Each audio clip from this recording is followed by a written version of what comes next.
and welcome. We start, We're already we, laughing. we're off to a great start. One would think that we've already had a glass of wine. We haven't, even though it's almost 1 o'clock in Switzerland where I am. But it's not yet there for Jenny, because Jenny, you are on the other side of the big pond. So Jenny, I'm so happy to have you here. Did you start as an actress or a dancer first? I started as a dancer and then became an actor. And now you are a personal development coach. And that is actually how you and I connected. So hi, Jenny. So happy to have you here. Thanks for having me. I love whenever we chat, we're always like chuckling for no reason at all. We're just laughing. Exactly. So we have Renata here and we have Christine here. Hi, ladies. Welcome to the show. So happy to have you here. I will go just so that people see that we're not just making this up. Huey, Dewey, and Louie have joined us. And... Everyone on the whole LinkedIn. So we are going live. Oh, we have someone here, Facebook user. Don't know who that is, but welcome to the show. If we are secretly sisters, yeah, one might think so. I know. I said that, Renata. When I got on and I looked at our glasses, I was like, we actually could be related. Although I wish I was in Switzerland. Yeah, but I'm Swedish originally and you're Irish. So yeah, I don't know. Maybe a Viking or so. Long time ago were over at the other side. But that's not what we're going to talk about today. Today we're going to talk about expectations. But before we walk into or go into the expectations piece, Jenny, can't you just give us a little bit of background of you and how you came into personal development? Because I think that journey is quite interesting. Well, so my family, I'm originally from Dublin in Ireland, and so is my husband, so are my 2 boys, and we moved here to Chicago 11 years ago. And for 9 of those years, I felt totally lost. I had left my family behind. I left my career behind as a voiceover artist and as an actor. And I thought and hoped, I had an expectation, I guess, that it would transfer. And because I sounded so different, that I would be hired to do voiceover work. And guess what? You're not, because I don't sound like anybody here, and I'm not about to pretend to be something that I'm not. I'm not going to go against like 80 other women that were on my agent's books that were actually from America and start pretending to do an American accent. So for 9 of those years, I felt completely displaced and really lost. And I was in the habit of placing responsibility on other people to make me feel happy or fulfilled. You know, it was Dave's fault that we moved here, and then we couldn't move back because my kids were settled in school. And I was like in the background, I guess, secretly blaming everybody else for me feeling so stuck. And a good friend of mine, about 2 or 3 years ago, she reached across the table in Starbucks and said to me, Jenny, how about you give your time at our non-for-profit? And that actually really lit a spark in me, because it took me out of myself and I realized I could actually serve others. And then several months later, I was introduced to our local juvenile justice centre, and that changed everything for me. Where in the past I had been in the habit of trying to people please and micromanage and be in control of situations and tell other people what to do with the greatest of intention. This was different. This felt like empowering other people. I couldn't tell the kids what to do. I couldn't tell the staff what to do. And instead, I embraced non-for-profits in my local community and got them on board to assist the personal development and growth of these kids that were really coming from places of severe poverty. And it just lit something up inside of me. And it also took the pressure off of me, Josefine, that I wasn't trying to problem solve. I was stretching and helping other people grow. And that felt very exciting to me. And I asked a couple of friends of mine who were in the coaching business what that might look like. And here we are today, going through that process, becoming my own client, realizing that I was in fact the biggest obstacle of my own happiness.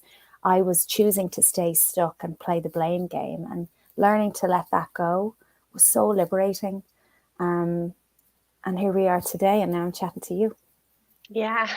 Yeah, and I guess also, when you see really less fortunate people and everything comes into a perspective, right? You realize that who am I to complain? Even though I say it is okay to complain. It is okay to feel, to want to do something differently. You shouldn't say, because that is often also kind of like what people think and holds us back to say, yeah, but it could be worse. It could be worse. Yeah, it could definitely be worse, but it could also be so much better. So it was kind of someone that kind of pushed you gently into a direction then that really opened up possibilities for you. Is that correct? Yeah, well, what she gave me was like a record scratch moment where it's, almost like, Jenny, what are you making this mean? Do something with your life. Like, I was literally in the habit of saying, there's nothing here for me, which is the most ridiculous thing for anybody to say wherever they are. There's always something for you if you are willing to get out of your own way and create something new. And I think for so long, I just used it as a crutch and an excuse to stay stuck.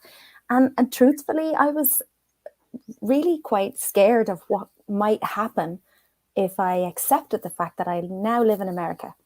I live here. And that might sound ridiculous, but I felt like I might lose something. I might lose the Irish piece of me, or I might not ever get back home. And what I've discovered is home is wherever you go if your heart is full. And if you really believe in your own potential and bet on yourself, and as a good friend of mine said to me, Jenny, you're not a tree, move.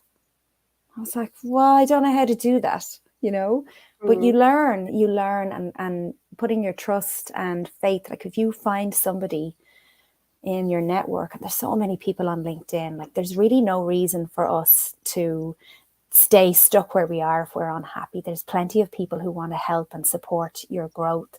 And I worked with really great coaches who just created that record scratch pattern interrupter. No more BS moments, like, stop getting in your own way. Like, what if you could let this go? What would that look like? And without focusing on the how too much, because when we want to jump from A to Z, we're focusing on the how in those moments. And then we're stacking all of the obstacles. You just slow it all down into small, manageable action steps. And the next thing you know, you've got momentum and you're moving towards something that you really want. So, yeah. And you might not even realize it, right? So it's kind of like, as you said, so you define that Z and then you're like, okay, but how the heck? I mean, that is so far out of my reach. How will I ever get there?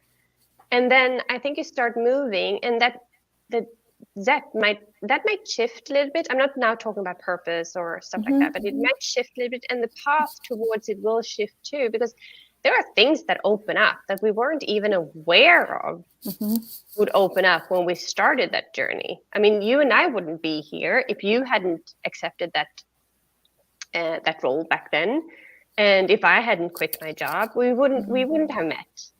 No, I know. So there are things that happen that you can't foresee. You can never ever foresee them. It's true, and like, I wish people would stop looking for some sort of easy button.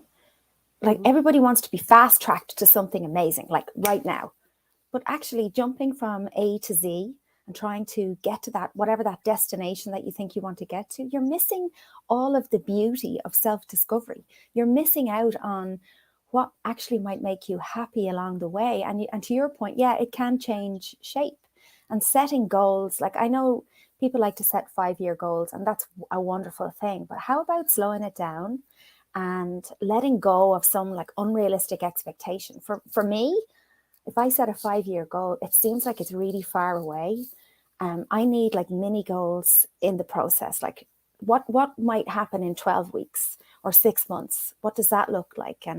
And start moving towards something smaller, so that 5-year goal doesn't seem so unrealistic and unachievable, Mm. But I think that the 5-year goals they are quite important anyway. So just saying hi to Tanya, who's also here with her kitten. So hi Tanya, lovely to have you here. And You're saying the because 5-year goals are important. yeah, because when I quit my job, I had this. I dared to say I want to be a public speaker. I dared to say that, right? The very first time I dared to say that to someone, in 5 years' time, I will be a public speaker. And guess what? This autumn, I stood on a real stage, right, in Paris and in Rome, and I had achieved that goal. And I don't think I would have achieved it in that fast pace if I hadn't dared to say it out loud. And the 5 years' time then was like, that should be achievable. I should be able. And even then, when I said it, was like, who am I to define such a big, hairy, and scary goal? And then it turns out, well, it was also before COVID, so everything has changed since then, and my path has definitely changed since then too. But we can achieve it. If we don't have any goals, we're just going to run around like headless chicken. Agreed. So the big goals are great, and the little goals in between are also great. Yeah, we need the little. Yeah, definitely. We need and the big thing doesn't have to be like in 10 years time or whatever. The good old visions back then, because so much happens. The world is turning so fast currently. But I think 5 years is a good thing, because that still feels not so far away. It feels achievable. Like we have a direction where we're heading, and then we definitely need the quarter goals or the annual goals or whatever it might be. Right. Yeah. So when we said also, we spoke about mom starting working, and when you and I met, not now, when you and I met in one of our chats, we spoke about this whole feeling about moms finding a new role. And I think that is also a little bit what made me shift. I have been working throughout my kids when they were small, but it came to a time when I wasn't, they don't want to hang out with me all the time, right? And I think that then shifts when we become, it doesn't have to be moms, it can be parents or whatever, when we shift into a different kind of life season. So I know you also work with people who kind of are in these shifts and to find another purpose in life. How would you say, what is the best kind of first step to take? Oh my gosh. So I had one of those aha moments, and it was during COVID when I realized my kids don't need me very much anymore. And like, what am I going to do? What's next for me? And I'm ashamed to say this, but I was in such a habit of micromanaging everything in this house. I thought I was like much needed. And it turns out I'm not really very needed anymore. Like, unless they can't find the remote control or something, then all hell breaks loose. But I had decided to invest in myself with something completely different, with no expectation of ever becoming a writer. I decided to do this creative writing course. And what it did for me was every Sunday for 6 weeks, between the hours of 2 and 6, I did this course. And in the first week, I remember feeling so worried that, like, what were my family going to do? And my gosh, they were thrilled not to have me right in there. Like, for those 4 hours on that Sunday, I would come out for a break and they were interested. They were like, how did it go? And Dave would have a cup of tea for me or something. And the boys would be like, what's it like, Mom? And suddenly I realized they're quite okay without me. And I'm more than okay having some time for myself. I had no expectation of becoming a professional writer. It was something creative for me to do for myself. And by the end of the 6 weeks, I was like, I don't want to give this up. I had already been doing my volunteering work, but I don't want to give up this time. I had never gifted myself me time, and I had never invested in myself either, which, is kind of sad. I was getting ready to send my kid off to college with no expectation of what might happen, whether he would finish it after 4 years. You hand the money over with love in your heart and you say, I believe in you, but I hadn't ever applied that to myself. So in that time frame, I had been speaking to these two ladies who were coaches and asked about coaching, and they directed me to the Health Coach Institute. And I made a decision, this is something that I want to do for me. I had no idea, a couple of years later, that I'd actually have a business and would be a personal development coach. I had no idea what the future would hold. I just knew I wanted something more for myself. And the benefit of knowing that is that I believed I was worthy of it. Up until that point, I didn't believe I was worthy of something more. It felt kind of selfish to me. And it was my family that got behind me and said, if this is something that's important to you, I say you go do it. And it changed my whole life. It was an opportunity for me to look inward and discover what else I might like to do. And there's nothing wrong with wanting more. It's not selfish.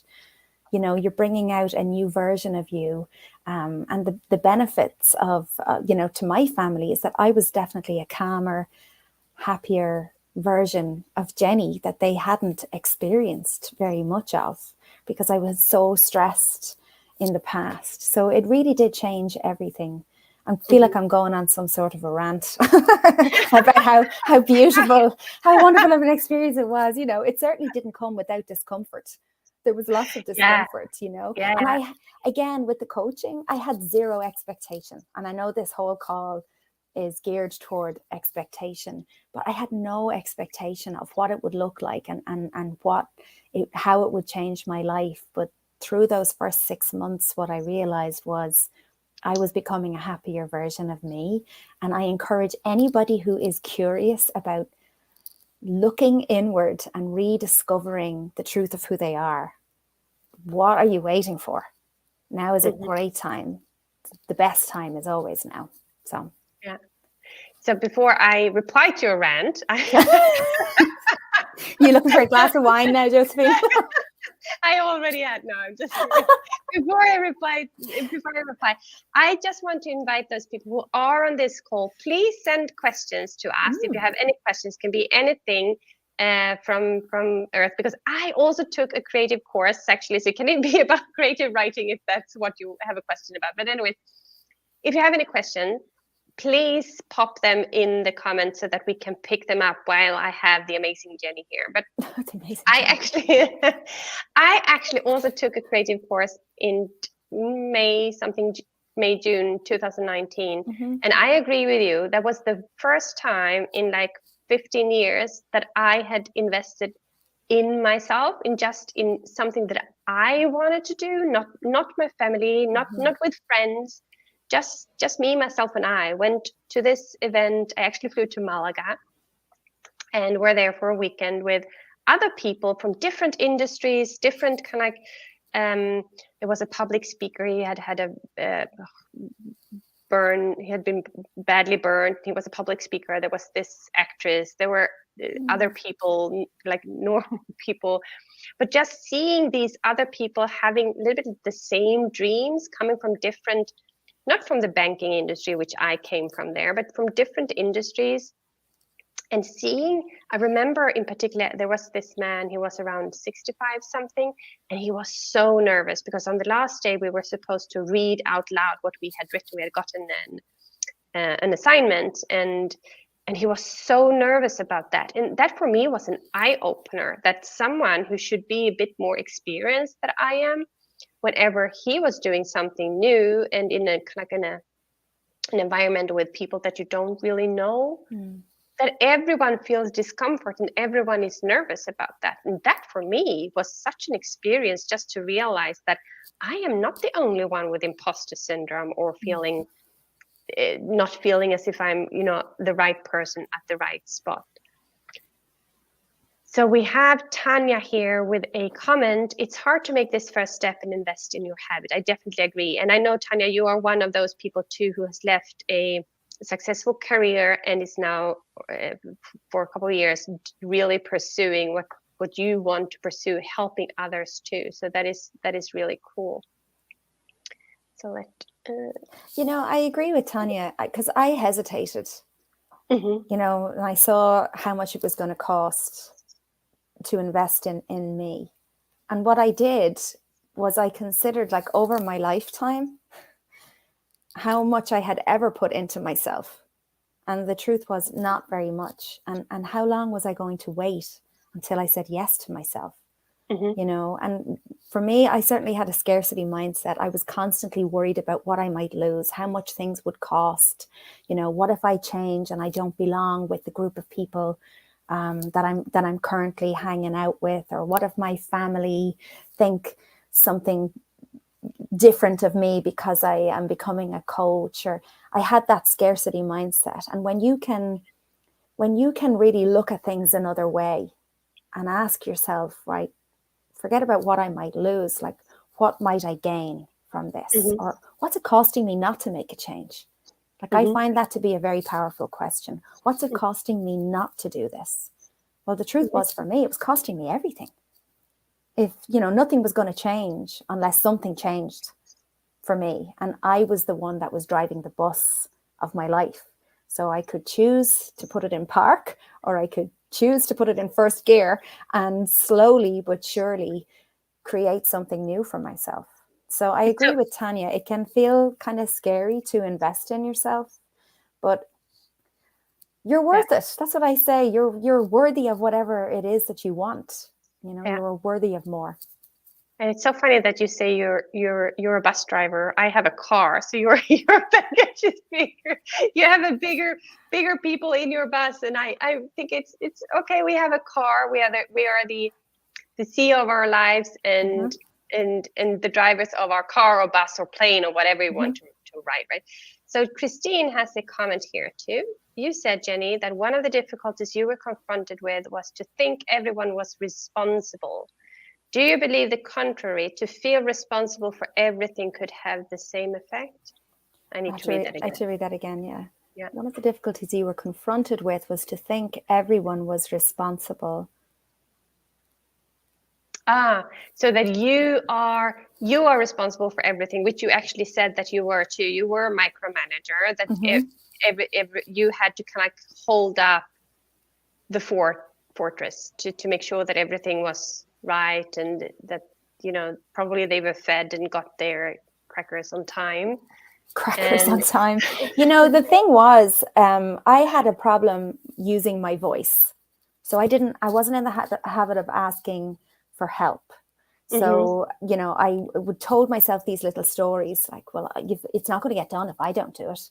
yeah, you're a So I have doer. to do Yeah. everything around here. Mm-hmm. And then people in the house would be like, what's wrong with Jenny? Or what's wrong with mom? Like, she seems so annoyed. Where instead, I didn't have that response. I decided upon that responsibility. I could have, of course, and I learned how to do this. Share the load. I'm not the only person who lives here. You know, I can ask my kids to help out. I can ask Dave to help out. I didn't have to do it all. It was an unrealistic expectation of myself to want to try, like, to be everybody's person, and then not just in the house but outside of the house. But it was unfair to other people, because when you're micromanaging people or you're telling people what to do, on some level what you're really saying is that you don't believe they can do this by themselves. You don't believe that they can figure this out, and that causes resentment on both sides. Like, Mm-hmm. here's a very basic example. I would tell my kids to make their beds, and then I would go, after they'd made their beds, I would go back in and remake them. So on some level telling them, well, it doesn't matter that you did it, it wasn't right. Now, my intention Was was good. for everything to be perfect. Yeah. But what I was really sharing with them was that whatever they did, it wasn't going to be good enough. It's like your kid coming in from school and saying, I got 9 out of 10 on my math test. And you ask, which one did you get wrong? You're focusing on the one thing that didn't work out. Really? The kid got 90%. That's amazing. Or if the kid got 60% or whatever, you know, it's, I think shifting your focus, it really changed things for me, and it calmed everything down, learning to use my voice, realizing that I didn't have to be a martyr. It didn't all have to be done. It didn't all have to be done my way either, that other people had other ideas and other ways of doing things that were right for them. And how about, like, letting in some acceptance there, you know? Mm-hmm. I don't really know if that answers her question. Does it answer your question, Christine? We can continue talking while she types away. Christine is French, so she needs to translate It's everything. impressive. She's typing in English and she's speaking French. It's so impressive. Yeah, it's really, we have a really cool kind of round of people around us here, so that is really cool. What was I thinking? Yeah, you said before also, I didn't have any expectations, and I think that is probably a little bit the key to the whole thing, to drop the expectations, because it's when we set up expectations. When you and I wrote that in your post today, it was the summer meadow with white dresses and flowers in the hair, or the perfect Christmas dinner. We all have kind of these pictures in our head how the day should go, and then it doesn't end up like that. Yeah. Usually it doesn't. I mean, how often have you run on a meadow in a white dress? I've never done that. No, I want to do that today somewhere, because that was such a lovely picture. I was like, yeah. I don't also have a white dress. No, exactly. That's where that's where it starts, because you say, oh no, I can't do that because I don't have the white dress, and I can't do that because I don't have the right flowers in my hair. I know. So independently of what it is, right? We set up these hurdles for, we could just run out and run now on the meadow without dresses and. Well, that's a whole other story. But like, bringing it back to expectation, like, here's something pretty basic. So my older son came back from college the other day, and I was so excited. He's home for 5 weeks, right? He's 18, completely forgetting, of course, that from August until December, Jonah has been doing his own thing on his own terms, 99% of the time, right? So he comes home, and last night we're all going to sit and play cards. And I can tell after 2 days, he's already sick of us. So I had this unrealistic expectation that it was going to be like how it was in the summer before he left for school. And I was wondering why. I was feeling so sad last night when he decided at 8:30, yeah, I'm tired, I'm going to bed, which translated to me, you're not tired, you're getting away from us and you're going to your room because your friends are getting on Xbox, right? Yeah. So that's just the reality, right? So I went to bed and I was feeling upset. And then this morning I spoke to my husband about it, and he said, Jen, he just needs a minute to adjust. So I don't know what my expectation was, but I do know that it was unrealistic. It's like when I go home to my mom's house, it's not the same as it was when I was living there as a teenager. I go home to visit, but I have my own life now.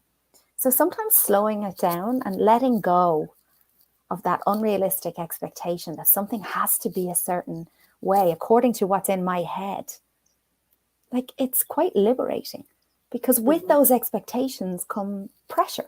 And the funny thing about pressure is that when we feel it, it's that little voice in our heads that tells us this might not work out. This might not work out. That was what I was feeling when I went to the store last night. I could hear that kid screaming in the shopping cart, the Christmas music going around, but everybody seemed tense. That's exactly what it felt like, pressure. I certainly felt the pressure to get out of there, because I was like, this is no fun. Everybody seems overwhelmed. All of the staff that were working there seemed really quite miserable in their Santa hats. So, it's unfortunate. Yeah. Yeah, but the question is, but you can't really do anything about the others. Expect with your family, you could, of course, as you said before, I found my voice. I now talk to them. I say what I need. I ask for help. But I was thinking also, sometimes when you ask for, can you please take out this, because I also have a teenage son, and I say, can you please take out the, how do you say, like, take out the dish in the dishwasher? And it's like, you get this. As if you would ask him to, I don't know, do a bigger thing. Well, it isn't fun, but they don't realize that it isn't fun for us either. No. Nobody wants to empty the dishwasher. Exactly. Nobody. What I do then, because my husband then is just like, he shouts for the kids to come and do it. And I was like, no, I don't want the argument. I'll just do it. It takes me 5 minutes to do it. And he's more like, no, but they should do it. And I was like, well, I'll do it instead. So neither nor is kind of like probably the best solution, but it's like, I'd rather have like a calm moment. They can empty the dishwasher in their own houses later on. So let's see. Yeah, I don't know if I agree with you with that. I think like we're here to teach them responsibility also, and to share the load. But what I think is helpful is how you ask those questions. Oh, like yeah, definitely. I like to ask, I prefer to say, you know, whatever I'm feeling in the moment, right? Such as I'm feeling a little overwhelmed because I'm trying to get the groceries in. Would you mind helping me? It would mean a lot to me. Now, that might seem convoluted, but the difference is they're realizing mom's overwhelmed, and yeah, I will help. And it's the same with the dishwasher. It would really be helpful to me if you could do this, because while you're doing that job, I can do this job and we'll have done it quicker. And then they feel a part of it, and they're still getting to learn some responsibility in the house. I mean, I laughed my head off when Jonah went to college. Within about 3 or 4 weeks, he's living with 4 other guys in this gorgeous apartment in the city that I would live in, right, by the way. And he called me and he's like, hi. And I knew by his tone that something wasn't right. So I was like ready to get in the car, drive downtown, pick him up, bring him home, whatever it was. And I said, is everything okay? And he said, it's okay. But this kitchen is a mess. Oh my gosh. I thought this was the greatest moment of my life. I was like laughing up my sleeve. That sounds terrible, Jonah. Tell me what happened. And he goes, nobody picks up after themselves. Nobody wants to wash any dishes. And I was like, welcome to my world. Welcome to the world of like living in my kitchen. And I said, that's awful. What are you going to do about it? Well, I'm going to have to talk to everybody. I'm like, great. That sounds great. But I did enjoy that moment that he was unhappy that the kitchen was messy. Yeah, definitely. I actually shared an apartment with 2 boys when I was at university. It wasn't, luckily we had separate bathrooms because you didn't want to go into their bathroom. So let's see. Christine has rephrased her question. She says, at the beginning of the conversation, I understood you said you followed your husband and you couldn't have a job anymore, but it wasn't your fault. Was I right? Wasn't Yeah, I think she refers to, you know, when you told in the beginning that you guys moved from Ireland to Chicago and you had to come along, meaning you had to give up your job and you had to be forced into a role which you didn't really want to be. And then merge that with the first question. So the whole thing with fault, you're right. Like for 18 months, actually for 2 years, I wasn't allowed to work at all because I didn't have a visa. We were just here because Dave had a working visa. So I had no access to any work outside of the home at all. And that was very new for me because even though I wasn't performing as an actor in Ireland anymore, I had given that up when I had the boys. I was still doing voiceover work and that was important to me. So I didn't have it, but she's right. Like I did agree to come to the United States. I think I didn't really know what that was going to look like at the time. I didn't realize how alone I would feel not having something for myself. Yes, I could have gone and done some community work, but this was a completely new environment to me. And I really didn't have any friends at that time. So it took me a minute to adjust, but I was very much playing the blame game that we were staying here, that it, wasn't my fault that I was unhappy. She's right. I was like putting the blame on everybody else, but it did take me quite a while to adjust and realize that I did have the power to change something and create something new for myself. I hope that answers her question. If not, Christine, you can always pop it in the comment or pop it later on in the comments if we close this, because we are now at around 35 minutes and I want to keep these kind of discussions a little bit, not too long. So is there anything, Jenny, that you feel, we definitely need to cover this topic that we haven't done so far? When it comes to expectation? Yeah. Or what? Or any topic. If you have any topic you want to, unless you open up the discussion, open up the discussion totally. Well, I think around Christmas time, it might be nice, given everything that we've spoken about. Um, Something that's come up for me recently, like with working with clients, is that there's a lot of people who are really hopeful that certain individuals are going to show up differently on Christmas Day, or however you celebrate the holiday season, and they're just wishing and hoping that other people will arrive and behave differently than they ever have in the past. But they're actually missing the beauty of knowing exactly how this person is about to show up and making a decision that, like, how are you going to show up in the moment? You already know what they're capable of. You have evidence to prove that this is their habit. What new habit can you embrace for yourself to allow space for peace, right? Letting go of an unrealistic expectation that somebody is going to suddenly be a whole new person. And realize that there's beauty in knowing exactly how these people are going to show up. It doesn't excuse their behavior, but you have the power to reset your boundaries and make a decision. How can I remain calm? How can I get the very best out of today? How can I get the best out of this person? How can I slow it all down? How can I make a happy memory here? It doesn't have to be any big leaps either. You can, it's quite achievable if you set your mind to it, knowing, oh, this is potentially a good thing. I know exactly how this person is going to show up. How will I choose to? I think that is very useful. I wish I would have had that advice some years back when we celebrated with a part of the a part of the family. Really?